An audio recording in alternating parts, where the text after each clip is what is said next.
Hey everyone, I'm going to show you how to add a Google account to your Android TV. So if you want to add a Google account on your Android TV, what you can simply do is you can go to the top right corner on the settings and open the settings. So here, if I open the settings, you will see the accounts and sign in right below the network and internet. You can open it.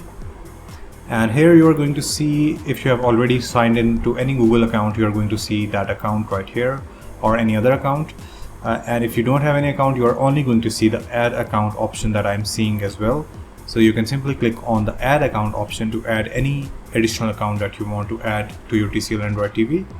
Then it is going to ask you if you want to add a Google account or a TCL account. So I'm going to select Google account. From here on, I can simply click on sign in to sign in to my Google account. So after clicking on sign in, it is going to ask you to put in your credentials, your email and your password. And this is how you can add any additional account on your Android TV. So I hope it was helpful. Thank you so much for watching.